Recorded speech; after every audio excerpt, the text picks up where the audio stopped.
Hello everyone, thank you Sarita for this brief introduction.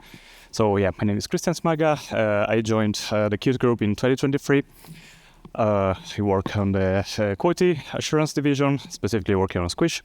And today we're going to talk a bit about model-based testing. So I'm very happy to see so many faces here today. So let's start with a couple of quick questions. So I would like to ask you, first of all, how many of you are familiar with model-based testing? Okay, we see a few hands up. Okay, how about Squish? Do you use Squish for testing your UI applications? Okay, great. And how about the MBT feature inside Squish? Are you aware about this feature? Do you know that Squish is capable of MBT at all? Okay. So let me quickly introduce you to the agenda of today. We'll have some introduction slides, then we'll go into the challenges of testing complex UI applications. Then we'll move to model-based testing specifically, so we'll figure out what is model-based testing in general and what is a model and what are the benefits of MBT as well. And then we'll move more specifically into Squish. So we'll have a very quick overview about the tool if you don't know it already, and then we'll have a live demo of the MBT feature inside Squish. So what is this talk not about? So we won't talk about MBT in a theoretical or academical way. So we won't cover all the theories and ideas that are around the MBT topic in general. And we won't talk about generic testing approach. So we'll focus really on real world problems. We'll try to solve them, and we'll try to see if MBT could be a good solution for those. And then we'll also consider Squish as a tool for the MBT as a testing tool. So what are the challenges of testing UI applications? So UI applications can be very complex. They have multiple states, they have multiple transitions, and they have user interactions. So because of that, choosing the right testing approach can be really crucial when it comes, for instance, to code coverage or the quality of your tests. So we'll see later on in the slides that testing with scripts only is not the only possible approach, but there are some other ways, and MBT is one of those. For instance, when we rely only on test scripts, there might be some risk that might occur. There's nothing wrong with scripted test cases in general. So we, of course, need automation. We need some scripts to automate that. But this might be not the only tool for testing our applications. That might be something on top of that. When we rely only on test scripts, one of the possible risks could be an incomplete coverage, for instance. It will be hard to identify all the possible use cases. And I'm not talking only about code coverage. I'm talking about the functional coverage. So maybe we have a good code coverage, but we don't have the right tests for it, for our code. Redundancy and inefficiency can be also an issue. So it's very common to see test cases that have some chunks of code that might be shared between those test scripts. I don't know, for instance, an initialization part of code or something that I repeat multiple times. So we would like to avoid that in order to make our tests more maintainable. And yeah, of course, maintenance is a big topic when it comes to test code as well. In particular, when we talk about user interface, we know that UIs change very quickly when it comes to styling, font sizes, any kind of minor change can affect our test somehow, and we would like to reduce this maintenance overload. What is model-based testing then? So the definition that I have here is MBT is a testing software approach where test scenarios are derived from an abstract representation of system behaviors. Code models might sound a bit scary, but it's very simple in practice. So this is how a model could look like. And what are models in general? So a model is basically a graphical approach to our test design process. It can define states or steps. We'll see that later. Transitions between those states. And it can be basically any kind of chart, activity diagram, UML, and so on. And the idea behind this is to have one or multiple models that can be used for generating test cases. So as you can see in this image, we have a model which has these 4 states, A, B, C, and D. It has an entry point and it has an endpoint. And from this model, we can obtain different test cases that cover all the possible scenarios. What could the benefits of model-based testing be? So we'd like to improve our coverage, and this can actually one benefit of using model-based testing because of this more abstract approach to testing. So we have a good overview. We can actually have a visual approach, so we can even design our test cases better. It should be easier to create a visual representation rather than jump right immediately into the code, into the test code. It promotes modularity. So as we have seen in the image before, each of those states can be executed from multiple transitions, from multiple directions. And of course, it can generate multiple test cases. So from one single model, we have more tests. Reusability, this is also a benefit of model-based testing. This is basically what I said before. So from a single model, we have multiple test cases, and we also can have different implementations from the same model. This is a very interesting aspect because model-based testing offers some sort of abstraction. And depending on the tool that we use, we can decide on which level of abstraction do we want to design our test cases. Here I have a very simple example. For instance, I can have one block in my model, one step that might be called add user, or I might have something more close to the implementation. So press add button, something like this. And early detection of issues. What does it mean? When we start to design a model for testing our system, it would be much easier to identify potential flaws in our system, so we can act in advance before even writing the implementation of the test. So the return of investment here is not immediate, so there is some time that we have to invest to write proper models, but it can really save us from wasting time for rewriting test cases when there are some issues that we haven't spotted before. And last but not least, this is the longest slide I have, I promise, is communication. So this is something that we should not underestimate when it comes to quality assurance. we might have a dedicated team for that, a team of test engineers that are not aware of the actual implementation of the application that we're testing. And sometimes when those two teams communicate,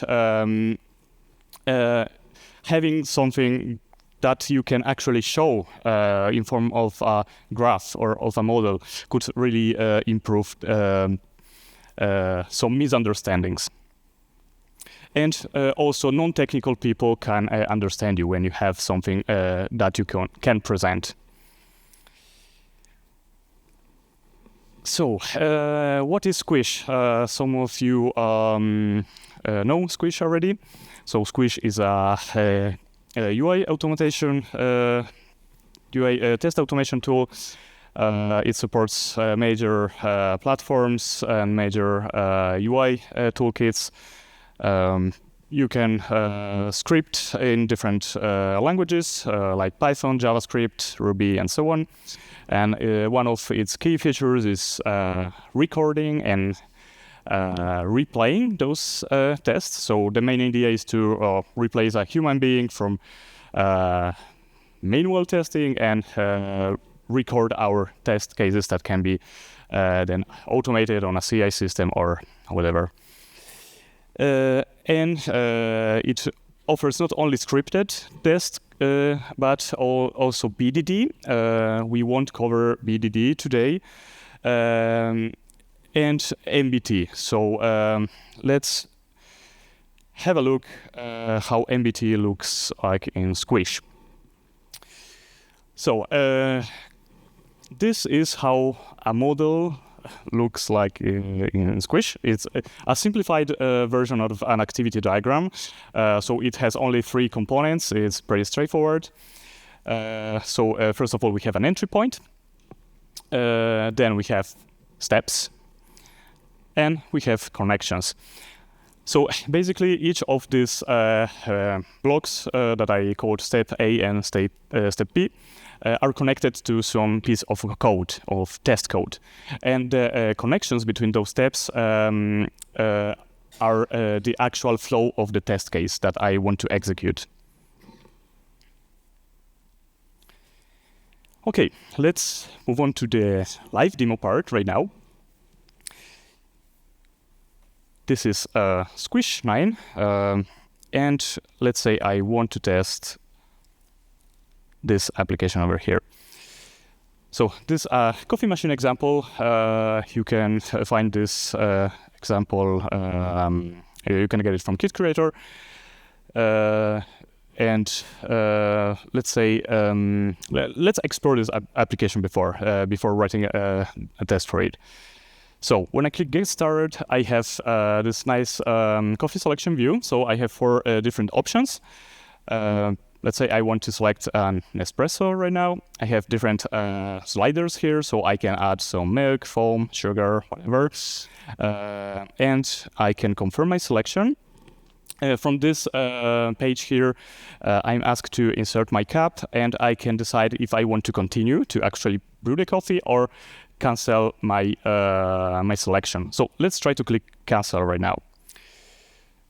I'm in the coffee selection screen again, and this is how this application works. And let's select another option. Let's go to macchiato, and let's select this coffee.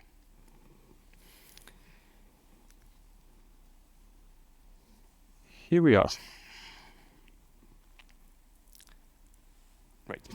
So how can we design a model for this this app? So there might be different approaches, but I would like to show you what I did for this demo. For instance, before we jump into the model details, I'll show you if you're able to see it, but there is this tab over here, which contains all the models for my test suite. So I have a model prepared already, and I would like to show you how I designed it. So first of all, I have an init step. So this is just a convenient step that runs my application. Then I have a welcome step. I have a verification point in it because I want to actually check that I am in the right page right after the startup. And then I have the coffee selection page with the 4 options that we saw before. I can customize my screen. I don't have all the customization options here. For demo purpose, I have only add sugar, add milk, and then I can confirm, continue, cancel, and so on. How can I write a test case on top of this model then? So what's the real advantage of it? Let me see how the model is implemented, first of all. So as I said before, behind all of these steps, there is some code. So I'm cheating right now because I have this model ready, so I have prepared it in advance.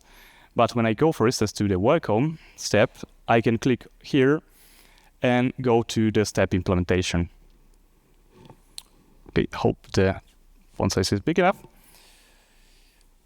So as you can see, in the implementation file, which is basically a Python script, I have a set of functions, which are all the steps of my model, and I have this label over here that is the connection between the graphical step that we've seen before and the function that will be executed.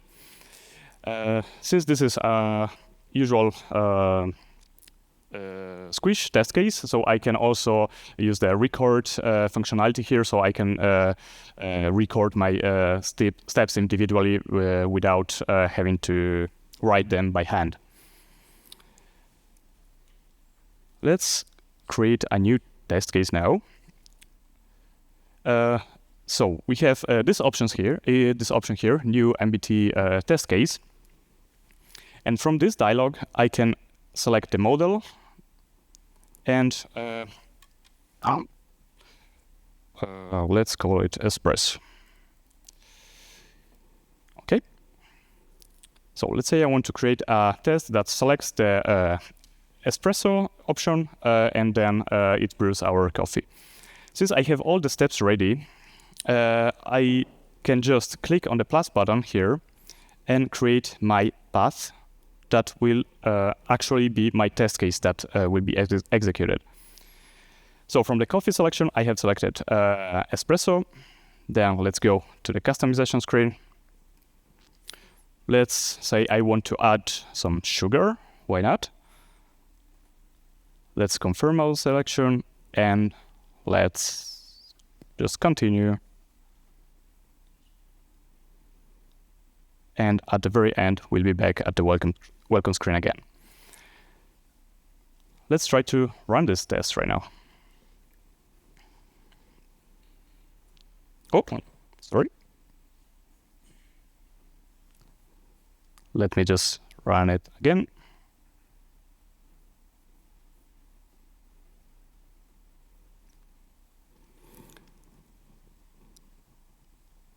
Okay, so if I did everything correctly. Okay, we are on the espresso screen. We have some sugar. Okay, this is not the actual execution speed of Squish. I have some wait times for demo purpose here, of course. Otherwise, it will be so quick that we couldn't see anything. So yeah, our test passed. So we can see the results here, and everything worked.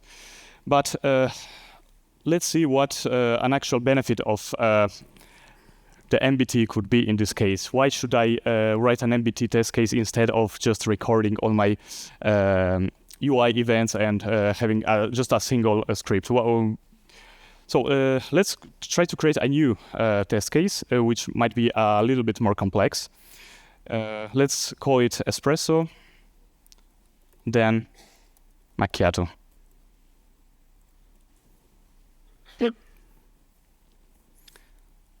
Okay.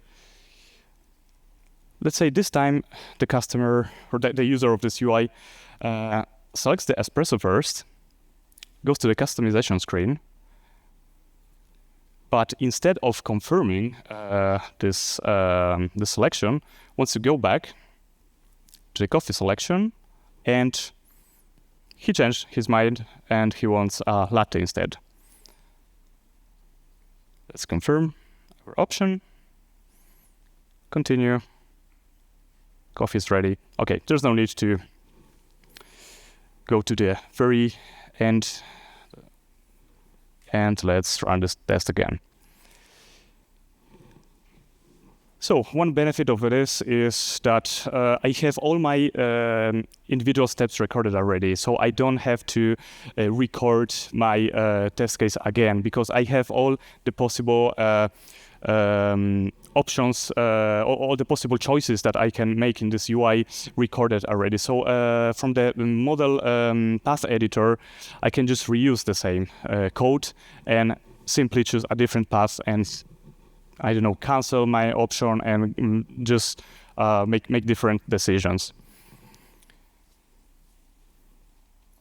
Okay, there's another thing that I would like to show you very quick, which is how I can actually create some model parts, because we, as I said, I was cheating, so this model was prepared before. But if I run this application another time and go to this part, as you can see, there is a button here in the top right corner, and I don't have a step in my model that covers this button. But let's say I want to add this this test. In a real-world scenario, might be that this theme change feature was implemented later on. So what I could do is actually create this step into my model and add the implementation afterwards. In this case, let's just do both. So I can go to my model editor again. Let's click Add. And I will call the step theme, theme change. Okay, I can connect it to the coffee selection. Okay, let's just make it a little bit more pretty. Okay, let's save our model. From this view on the right, I can create my implementation into the test script file. So just click here and create missing step implementation. Okay, here we are. So this just a placeholder. We have a warning here because the test was not implemented yet. But what I would like to do now is to use the record functionality of Squish to create this step implementation. So let's put a breakpoint here, and let's create a new test. Let's reuse the same model, of course, and I want to call it theme change. Okay, in this case, I want to run my application, go to the welcome screen, move to the coffee selection, and switch the theme. Okay, since I don't have this implementation ready yet, what I could do, since I have a breakpoint set, I can just run this test.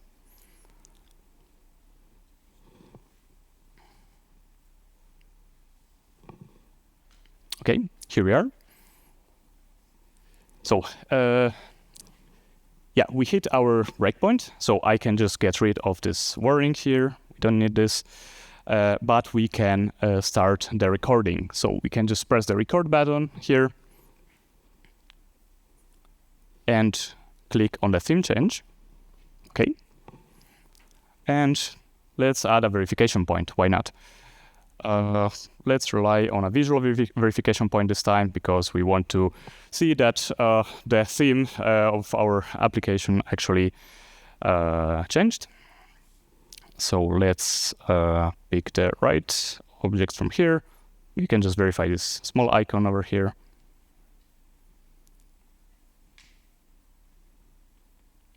Okay. Let's save this verification point. And let's stop the recording.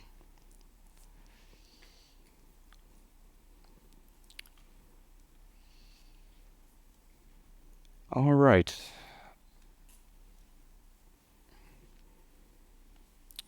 Okay, at this point, I should be able to run this test case. Let's check the implementation first. So let's move back to this file again. So yeah, here we are. So this the new mouse click that we have recorded and the verification point. We can remove this breakpoint right now, and let's run this theme change test.